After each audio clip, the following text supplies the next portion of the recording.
हाय छात्रों, good morning. करण classes channel पे आप सभी का स्वागत, वंदन एवं अभिनंदन है। आपके बीच में चौरसिया सर आ चुके हैं। ध्यान रखिएगा, लाइफ में अगर आपने वो रास्ता तय किया है और जिस रास्ते पर अगर जा रहे हैं उस रास्ते में अगर कोई बाधा नहीं उत्पन्न होती है, इसका अर्थ ये है कि आप गलत रास्ते पर जा रहे हैं। और ये भी याद रखिएगा, लाइफ में अगर आपके अंदर एक जुनून है, एक पागलपन है किसी भी जिद को पाने की, किसी भी सफलता को, किसी भी लक्ष्य को, किसी भी गोल को प्राप्त करने की, तो उसे आप लग जाइए और डटकर लगिए। और एक कहावत कही जाती है ना, माँ बाप के प्यार दुलार से बेहतर एक शिक्षक की डांट फटकार होती है। क्योंकि शिक्षक आपके अंदर जो कमियां होती हैं, जो अवगुण होते हैं, वो दोष होते हैं, उसे सुधारने का, उसे दूर करने का प्रयास करता है।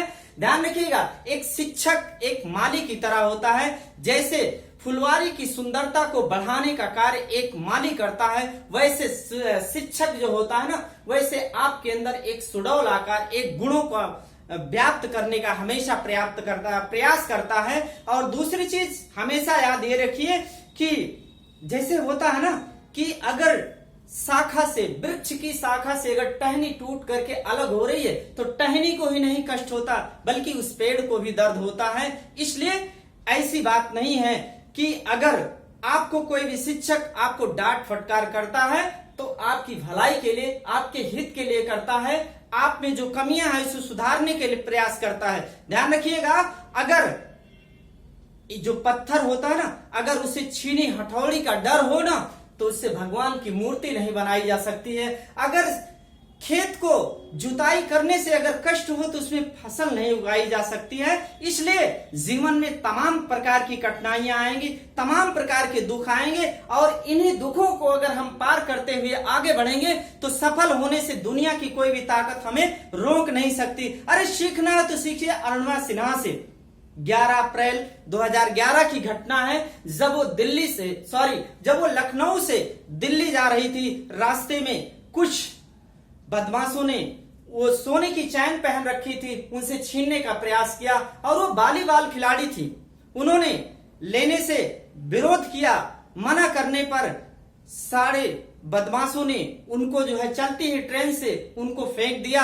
दूसरे ट्रैक पर दूसरी ट्रेन आ रही थी, ट्रेन के आने से उनका एक पांव कट गया।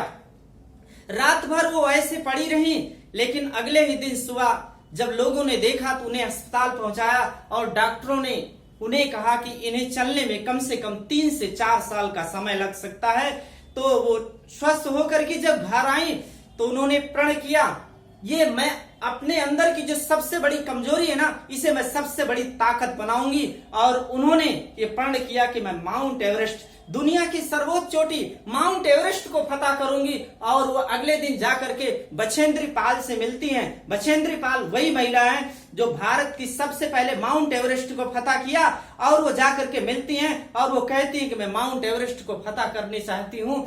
ऐसा सुनते ही बछेंद्री पाल के आंखों में आंसू आ गए और उन्होंने कहा कि तुमने जो दिल से और मन से ये विजय प्राप्त कर ली है, यानी माउंट एवरेस्ट को फतह कर लिया है, तो लोगों को अब इसे दिखाना है। और इसीलिए वो माउंट एवरेस्ट को फतह करने के लिए निकल पड़ती हैं। और जब वो माउंट एवरेस्ट को फतह करते हुए रास्ते में देखती हैं कि काफी लाशें पड़ी हुई मिलती हैं और उनका दिल दुखित हो जाता है। वो तो ये कहती हैं कि देखिए इनके हाथ पांव ठीक थे, फिर भी इनकी लाशें पड़ी हैं, लेकिन फिर भी मुझे आगे बढ़ना है, सिर्फ आगे बढ़ना है। और वो आगे बढ़ती गई। अंतोगत्ता एक समय ऐसा आया कि माउंट एवरेस्ट की पीक चोटी पर पहुंचने से पहले उनकी ऑक्सीजन खत्म हो जाती है। उनके जो गाइडर होते हैं, मार्गदर्शक जो होते हैं, उन्होंने बताया कि लौट चलते हैं, अगर पुनः जीवन रहा तो हम पुनः इसकी चढ़ाई कर सकते हैं। लेकिन उन्होंने नहीं वापस लौटना नहीं चाहा। इसीलिए उन्होंने माउंट एवरेस्ट को फतह किया। उन्होंने सोचा कि हो सकता है कि दोबारा ये गोल्डन चांस मिले ना मिले। इसी प्रकार उन्होंने माउंट एवरेस्ट को फतह किया। और ध्यान रखिए, बस डर के आगे ही जीत है। बस आप 2 कदम आगे बढ़िए, आपको सफल होने से दुनिया की कोई भी ताकत रोक नहीं सकती। अरे वही अरुणिमा सिन्हा है जो 7 महाद्वीपों की 7 चोटियों को फतह किया। अरे उसी कड़ी में तो आप भी हैं। अरे आप ध्यान रखिएगा, असफलता में ही सफलता का राज होता है। बार बार असफल हो रहे हैं ना, लेकिन जो टॉपर होते हैं वो यही कहते हैं बस एक बार और, बस एक बार और जब तक वो सफल हो जाते नहीं तब तक वो रुकते नहीं। सफलता का एक निश्चित समय नहीं होता है, ध्यान रखिएगा। अगर सफलता का एक निश्चित समय होता 2 माह 4 माह तो अब तक कब के लोग सफल होकर के चले गए होते। इसलिए ध्यान रखिएगा, अगर आपको ये तय करनी है मंजिल ना, तो आपके अंदर ऐसा जुनून होना चाहिए, ऐसा फौलादपन होना चाहिए, ऐसा पागलपन होना चाहिए। तमाम लोग मिलेंगे आपको भटकाने वाले, आपको रास्ते से हटाने वाले, लेकिन केवल आप अपने दिल की सुनिए। और जब तक आप सफल नहीं होना है तब तक आपको रुकना नहीं। ओके, जय हिंद, जय भारत।